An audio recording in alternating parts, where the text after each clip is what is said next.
UK Debnath जी, जिस तरह से राष्ट्रपति पुतिन के पॉलिटिकल ब्रेन अलेक्जेंडर दुगिन की गाड़ी में धमाका होता है जिसमें उनकी बेटी की मौत हो जाती है, क्या बड़ा सवाल यह भी उठ रहा है कि क्या खतरा राष्ट्रपति पुतिन पर भी मंडरा रहा है?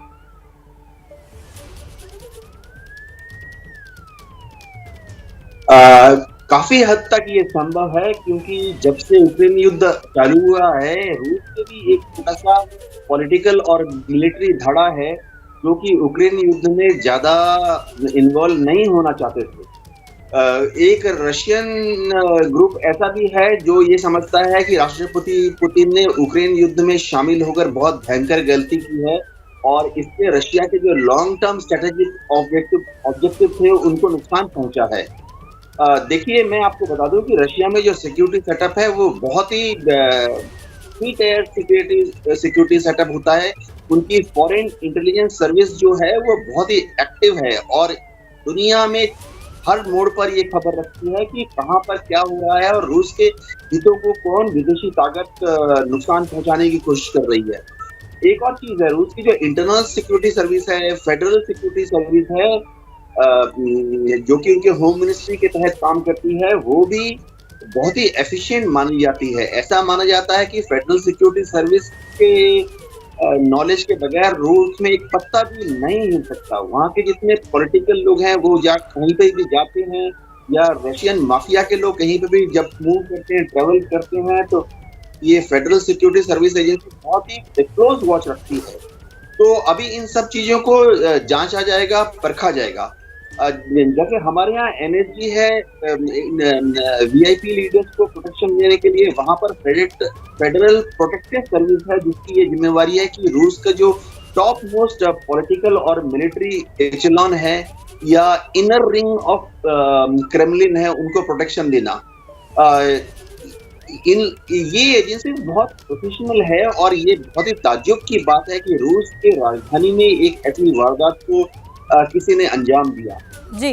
अभी तक ये कहना कि शायद यूक्रेन तो वाकई तभी सवाल उठ रहे हैं, सभी इसलिए सख्त में ज्यादा हैं क्योंकि जो रूस का नेटवर्क है, खुफिया नेटवर्क, वो बहुत ही प्रोएक्टिव माना जाता है। तो ऐसे में इस हमले की भनक क्यों नहीं लग पाई, ये भी महत्वपूर्ण सवाल है। और कुछ और महत्वपूर्ण सवाल एबीपी न्यूज यहां पर पूछ रहा है। वो सवाल क्या है आपको बता देते हैं। क्या पुतिन के ब्रेन पर अटैक से रूस और खूंखार होगा? क्योंकि जाहिर सी बात है पुतिन शांत नहीं बैठेंगे, पुतिन पर सीधा टारगेट। तो क्या अब दुनिया में तबाही तय है? क्या पुतिन फाइनल आर पार के मूड में आ जाएंगे? पुतिन के करीबी पर अटैक, क्या पुतिन के लिए यह सीधी चेतावनी है? पुतिन का दिमाग सुन, तो क्या अब जंग में एटम बम की एंट्री हो जाएगी? यह भी अपने आप में एक बहुत बड़ा सवाल हो जाता है। दानवीर सिंह जी हमारे साथ जुड़े हुए हैं। दानवीर सिंह जी, क्या लग रहा है, किस तरह का रिटेलिएशन देखने को मिल सकता है राष्ट्रपति पुतिन की ओर से?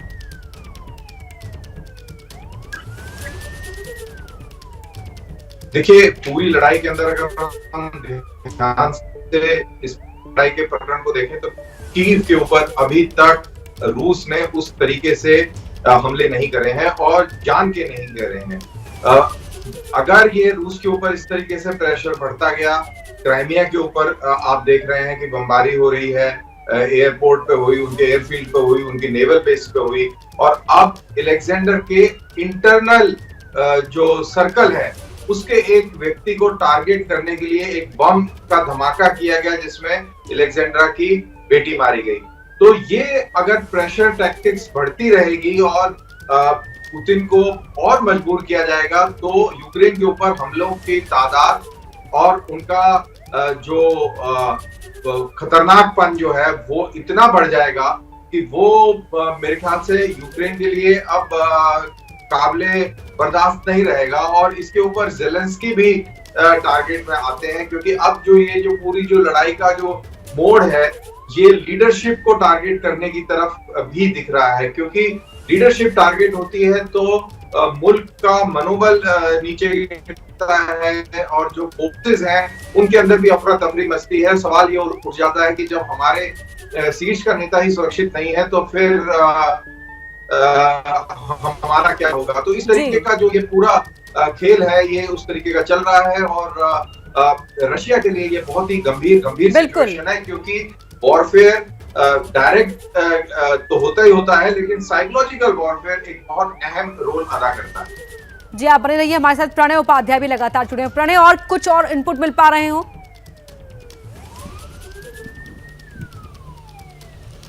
देखिए, फिलहाल जो इनपुट है वो इसी चीज की तरफ है कि अभी क्राइमिया के अंदर अब से कुछ देर पहले भी एक धमाका हुआ है, बड़ा धमाका हुआ है। और आप देखें पिछले कुछ दिनों के दौरान करीब 1 घंटे पहले ये धमाका हुआ है। हालांकि इसकी लोकेशन एग्जैक्टली जो बताई जा रही है वो ब्लैक सी के करीब बताई जा रही है, यानी क्राइमिया का बिल्कुल जो टिप है वहां पर यह धमाका हुआ है। और बीते कुछ दिनों के दौरान लगातार जो सेवास्तोपोल का नेवल बेस है, इसके अलावा जो एयरबेस है क्राइमिया के अंदर, और कई ठिकाने जो हैं, क्योंकि क्राइमिया को लेकर ही सारा विवाद यूक्रेन और रूस के बीच शुरू हुआ था, लेकिन बीते कुछ दिनों के दौरान क्राइमिया के अंदर लगातार सिलसिला जो है वो धमाकों का चल रहा है। एक तरीके से माना जा रहा है कि रूस के ठिकानों को यूक्रेन की तरफ से निशाना बनाया जा रहा है इस तरीके के धमाकों को अंजाम देके। साथ ही बोल्गोरोद के अंदर जो धमाका हुआ था 2 दिन पहले, एम्यूनिशन डिपो को टारगेट किया गया था। इसके अलावा जो बोल्गोरोद के आसपास का इलाका है, क्योंकि यूक्रेन की जो बॉर्डर है वो बोल्गोरोद की बॉर्डर है जो कि खार्किव से आगे जाके लगती है, तो इस पूरे इलाके के अंदर भी जिस तरीके से धमाकों का सिलसिला शुरू हुआ है वो कहीं ना कहीं बताता है कि यूक्रेन की तरफ से एक पलटवार जरूर किया जा रहा है। साथ ही जिस तरीके से मैं आपको बता रहा था कि पुशलिन की तरफ से जो बयान आया है, जो कि दानियास्क, जो कि एक ब्रेक अवे फैक्शन कहा जा सकता है, एक टूटा हुआ हिस्सा है जो यूक्रेन से अलग हुआ था और जिसको लेकर ही जो ताजा विवाद है वो चला और जिसके बाद नौबत लड़ाई तक पहुंची, उसके प्रमुख की तरफ से आया बयान भी ये कहता है कि दारिया दुगिन के खिलाफ जो किया गया हमला है, दारिया दुगिन को जिस तरीके से मारा गया, ये एक पॉलिटिकल असैसिनेशन है जिसे यूक्रेन के चरमपंथियों ने अंजाम दिया है। तो निश्चित रूप से इस घटना के बाद यूक्रेन और रूस के बीच तनाव और बढ़ेगा और साथ ही इसमें रूस की तरफ से पलटवार भी देखने को मिल सकता है। अभी तक रूस की तरफ से किसी भी तरीके से जो हमले जरूर किए गए, लेकिन कहीं भी यूक्रेन की जो पॉलिटिकल लीडरशिप थी, चाहे राष्ट्रपति वोलोदिमीर ज़ेलेंस्की हो या जो टॉप पॉलिटिकल लीडरशिप हो, उसको निशाना नहीं बनाया गया। लेकिन आने वाले दिनों में यह सवाल बरकरार है अपर्णा कि क्या रूस पलटवार करते समय इस चीज की रियायत रखेगा या वो भी पलटवार करते समय यूक्रेन की जो पॉलिटिकल लीडरशिप है उसे निशाना बना सकता है। क्योंकि अगर ऐसा होता है तो ये जो लड़ाई है उसको और गंभीर करेगा, उसे और खूनी कर देगा। जी, जैसे ही घड़ी का काटा दोपहर 2:30 पे आए, बबीता जी का दिल सास बहू साजिश के लिए मचल जाए। और ये है इनकी बहू, पूरे दिन ऑफिस की टेंशन हो जाए गॉन जब ये करें अपना फेवरेट शो फ्री टाइम पे ऑन। इनकी तरह आप भी देखें अपना फेवरेट शो अपने टाइम पर और डाउनलोड कीजिए एबीपी लाइव ऐप अपने स्मार्ट टीवी पर।